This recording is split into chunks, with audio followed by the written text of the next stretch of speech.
Damos la bienvenida al economista Rodrigo Mendieta, analista económico. Economista Mendieta, el país vive de crisis en crisis. Acabamos de tener un fin de semana realmente tenso con todo lo que pasaba en materia de violencia, en materia carcelaria. Y la parte económica, mientras tanto, un poco a la espera, con algunas medidas que ha tomado el gobierno, pero no sustanciales. Y al momento la atención en materia económica se centra en ese nuevo decreto económico urgente o proyecto económico urgente que ha enviado a la Asamblea que podría eventualmente elevar el IVA al 15%. ¿Qué tan conveniente ve usted esta decisión que debería ser tomada por el presidente si es que encuentra el apoyo en la Asamblea? Muchísimas gracias, Gustavo, por la entrevista. Un saludo cordial. En efecto, hay un proyecto urgente de elevar el IVA del 12 o de pasar del 12 al 15%.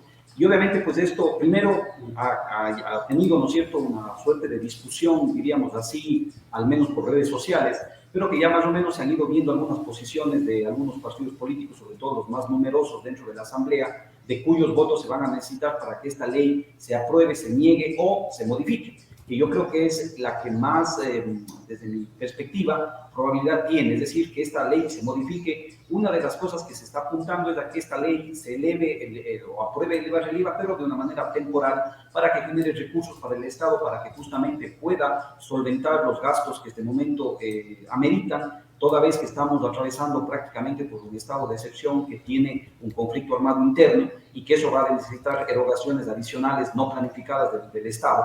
Y en ese sentido, pues puede darse ese paso. Se oyen algunos asambleístas decir que se necesitaría conocer un presupuesto de cuánto va a involucrar este conflicto armado interno que tenemos y más o menos para ver cuántos meses, yo pensaría que se está pensando en ello, en el sentido de más o menos algo parecido a lo que sucedió en el año 2016, recordaremos, Gustavo, cuando se puso el aumento del IVA al 14% por 6 meses para el terremoto en Pedernales. Entonces, algo parecido puede pasar.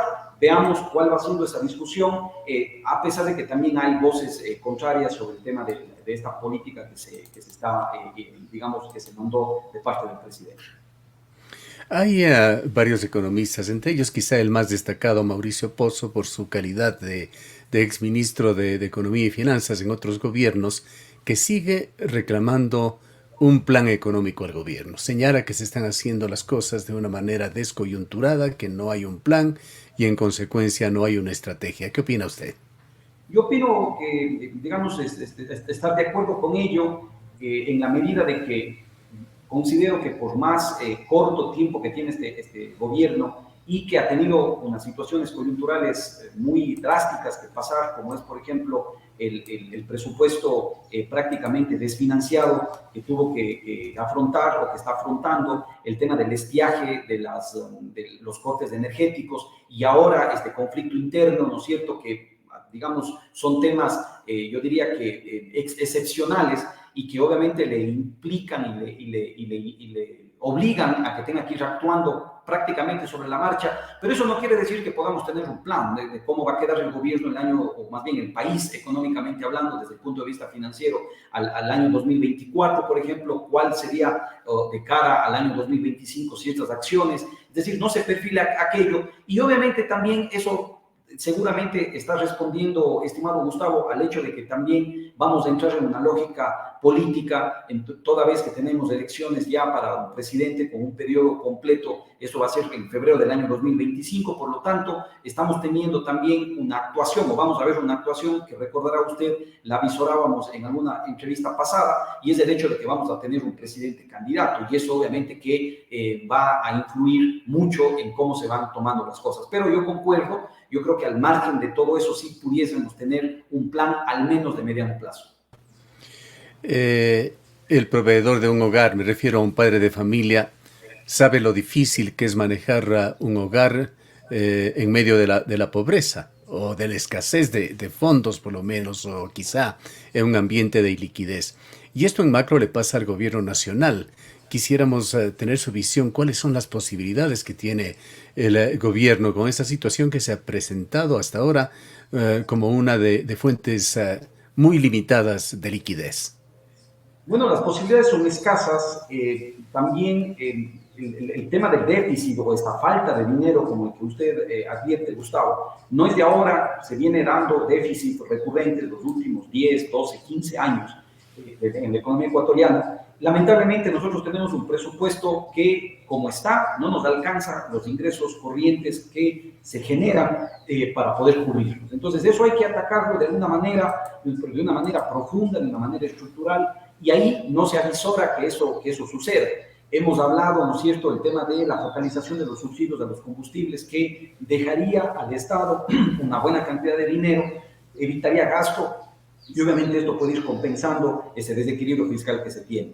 También se ha hablado mucho de generar mayores esfuerzos para mejorar el tema de la evasión fiscal. Nosotros ahí, ¿no es cierto?, se dan datos no actualizados, eso sí hay que decirlo, pero que estarían hablando de dineros ingentes, cerca de 7.000 millones de dólares al año que se estaría evadiendo de impuestos en el Ecuador. Eso también se tiene que digamos, atacar. Y esas dos cosas yo creo que son temas profundos, pero que lamentablemente, desde el punto de vista político, tiene un costo, y por eso que se ve que gobiernos anteriores no tomaron, digamos, la decisión. Recordemos lo que sucedió con diferentes manifestaciones inclusive, y este gobierno, en el periodo corto que tiene, yo pienso que no va a tomar, digamos, ese camino. Así es que lo que vamos a tener que vivir lamentablemente es esperar, y que desde el punto de vista fiscal se va pateando la pelotita, ¿no es cierto? Veremos en 2024 cuál es el déficit, cómo se va dando, y que lo que sí, digamos, de manera positiva para el sector privado, recordemos que el principal problema era la inseguridad, o es la inseguridad. Pues esperemos que este plan, estas decisiones que se tomaron y que se está viendo ciertos frutos, pues ojalá siga avanzando así y a la final termine dándonos una seguridad que se necesita, y con la cual podamos vislumbrar, ¿no es cierto?, una salida del sector privado, y ojalá ya después de entrar en estas materias de políticas económicas mucho más estructurales, ¿no? Las proyecciones de crecimiento económico para el país son bastante malas. La inquietud que queda es, economista Mendieta, si es que encontrará el gobierno, el ministro Vega, que tiene que jugar un papel importante allí, el camino para consolidar las cuentas fiscales y para, por lo menos en alguna medida, reinsertar al país en el mercado internacional de capitales. Yo creería que es muy difícil hacerlo. Yo creo que es muy difícil hacerlo, y además hay señales que ven que no permiten ver que eso va a ser así, Gustavo, lamentablemente, ¿no? Este momento prácticamente se están, como dicen algunos economistas, ¿no?, raspando la olla, es decir, se está terminando cada mes con muy poco dinero del Tesoro en el Banco Central. El último dato que se tiene, la primera semana de enero, da cuenta de que el dinero del gobierno en el Banco Central no superaba los 180 millones de dólares. Con eso no alcanza para nada. Entonces, casi como que se está esperando cada mes tener dinero y con eso suplir los gastos corrientes urgentes que tienen que ver básicamente con sueldos y salarios, unos sueldos que ya están llegando a bordear los 10.000 millones de dólares en el año. Entonces, es muy complicado para el gobierno. Y yo, repito, avisoro por varias variables o algunos elementos que no se va a dar un anuncio, un plan, ¿no es cierto?, de mediano plazo. Primero porque tenemos, repito, un tema político de por medio, una elección de presidente y asambleístas, que todos en este momento estarán viendo cómo, digamos, se aprovecha ello. Segundo, que tenemos también un conflicto armado, como que hay otras urgencias, Gustavo, ¿no es cierto? Entonces, todo esto va a hacer que no se visualice estas señales, ¿no es cierto? Por eso es que no observamos de que más o menos tengamos una salida a los problemas de déficit fiscal que se han venido teniendo los últimos años. En el plano de mejorar esa imagen de Ecuador para abrirse a fondos internacionales con organismos multilaterales, ¿qué papel puede jugar esto del impuesto al IVA en mejorar la imagen, en consolidar la situación fiscal? Y por el otro lado, el tema más recurrente como sugerencia es otra posibilidad de reducción de subsidios, sobre todo en el ámbito de combustibles. Bueno, todo eso de ahí, en la medida que sea percibido como permanente, Gustavo, lo que va es a generar alivio en los mercados internacionales. Es decir, la imagen del Ecuador puede ser vista de una mejor manera, porque claro, ¿qué es lo que implica? Implica tener más ingresos permanentes, ¿no es cierto? Implica tener más ingresos, por ejemplo, del IVA, un 15% más o menos, estaríamos en un orden de unos 1.700, 1.800 millones de dólares al año adicionales a los que en este momento se tienen. Una reducción de subsidios, si es que los subsidios están más o menos entre los 3.000 y 4.000 millones de dólares, pensemos en una focalización de la mitad de aquello, daría más o menos una entrada digamos, al presupuesto de unos 2.000 millones de dólares frescos. Entonces, eso obviamente es visto bien con los mercados internacionales porque implica mejor capacidad de pago de la deuda actual que tiene el gobierno, pero también una apertura a una deuda nueva que pueda tener el gobierno. Entonces, por esa razón, el riesgo país puede verse beneficiado. Sin embargo, todavía en el primer caso hay que esperar qué es lo que pasa con la Asamblea. Como yo avisoro, ¿no es cierto?, de pronto lo más probable es que haya un aumento temporal. Eso entonces no va a implicar esta señal, ¿no es cierto?, favorable hacia los mercados internacionales. Y lo segundo, el tema de subsidios, yo pienso que eso sí se va a posponer, repito, porque vamos a entrar también en una lógica política que va a hacer que se hablen de estos temas, pero muy tangencialmente, y el gobierno no tome ninguna decisión al respecto. ¿Sigue Ecuador en esa franja de riesgo de eventualmente dejar de pagar sus obligaciones que tiene en el exterior, la deuda externa, ya sea en este año o a más tardar el próximo año? Sí, seguimos en ese riesgo porque lamentablemente, ¿qué pasa si la economía, digamos, no responde ni siquiera a la tasa de crecimiento que se prevé para este año? Para este año más o menos estamos hablando de un 1,4%, a pesar de que existen grupos ya de analistas que están bajando esa proyección, pero si es que si no cierra con eso, si es que vienen más problemas, tenemos un fenómeno del Niño a ciernes, tenemos estas amenazas de los apagones también, que si bien es cierto, ha pasado, pero no del todo. Y sobre todo, no tenemos ninguna certeza sobre cómo vamos a terminar este conflicto armado, estimado Gustavo. Entonces, todo esto va a ser, mire usted, por ejemplo, el tema del estado de excepción está, si bien es cierto, generando resultados positivos, pero también está golpeando algunos sectores económicos del turismo, del entretenimiento, etcétera, porque obviamente están viéndose que las condiciones cambiaron de un rato para el otro. Entonces, todo esto puede hacer que la economía ecuatoriana termine peor, digamos, de lo que nosotros estamos pensando, y esto va a tener, obviamente, pues un efecto también en la recaudación de impuestos, y puede que el gobierno termine pasando la peor de lo que está ahora, y eso, claro, genera un riesgo también al pago de deuda, ¿no? Sobre todo el servicio de deuda que año tras año está colocado en el presupuesto del Estado como una obligación del gobierno. ¿Qué expectativas le genera a usted la visita que ha anunciado el gobierno que hará el ministro Juan Carlos Vega al Fondo Monetario Internacional, posiblemente la próxima semana, en todo caso dentro del mes de enero, como se ha anunciado? Como un antecedente, el Fondo Monetario Internacional concedió ya una línea de auxilio a Argentina, pequeña para esa economía, pero en una cifra que podría ser significante si es que fuera para nuestro país. Claro. El 15 de diciembre, recordemos, Gustavo, que el Fondo Monetario Internacional, digamos, pues siguiendo sus mecanismos institucionales, elevó las cuotas a las cuales los países, de todos sus miembros, pueden acceder a líneas de crédito. Porque obviamente el Fondo Monetario hizo un análisis en Latinoamérica y veía que la cosa estaba complicada. De hecho, muchos países alrededor del mundo y la misma economía mundial en este momento va a pasar por una recesión. Ayer leía un informe que dan cuenta de que esta recesión puede durar 5 años a nivel mundial, ¿no? Por varios elementos que quizás lo podemos conversar en otro momento, pero básicamente, ¿no es cierto?, esto hizo que el Fondo Monetario eleve las cuotas de deuda de los países. Esto está aprobado ya, hay una cuota general que se elevó, pero que ahora tiene que ir asignándose a cada uno de los países, y para eso, obviamente, que se tienen que hacer gestiones, y estoy seguro que el ministro de Economía y Finanzas estará viajando para este menester, que obviamente pues es importante, porque si tenemos más cuota, tendríamos que ver bajo qué condiciones el Fondo Monetario nos puede prestar una nueva, o abrir una nueva línea de crédito que se va a necesitar, digamos, toda vez que tenemos estos problemas recurrentes de déficit fiscal. Internamente, ¿qué pasa mientras tanto con la economía de los ciudadanos de a pie? ¿Se seguirá ralentizando, enfriando la economía?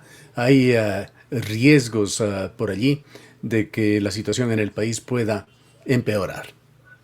Una tasa de crecimiento que no supera ni siquiera la del crecimiento de la población, Gustavo, lo que va a dar como efecto es que no se va a crear plazas de empleo adecuadas, y el problema del empleo en el país va a mantenerse de la misma forma, ¿no? Un 30-34% de personas con empleo adecuado, los demás prácticamente sin acceso a un empleo adecuado, sino con diferentes categorías, la informalidad creciendo. Lamentablemente eso no se ve una salida. El sector productivo así no va obviamente a reactivarse y no va a generar empleo que amerita con urgencia nuestro país. Ahora, en todo eso, yo diría que como una luz al final del túnel sí nos está representando estos resultados en materia de seguridad, el tema de controlar cárceles o de volver a controlar cárceles, el tema de digamos, pues a la final que se repliegue a lo que es esa delincuencia de extorsión y que estaba llegando directamente al sector privado, pues esperemos que eso mejore. Eso avisora, como repito, una luz al final del túnel que una vez superada, esperemos que así sea, pues obviamente empezar a pensar en otros mecanismos económicos en el país. Amenaza una recesión a Ecuador, economista Mendieta, y qué debería hacerse para evitarla. Hay una amenaza de recesión porque si las proyecciones tal como estamos dan una tasa de crecimiento muy pequeña, si es que se complican, podríamos caer inclusive en alguna tasa de crecimiento negativo o nulo. Eso ya sería una recesión, Gustavo.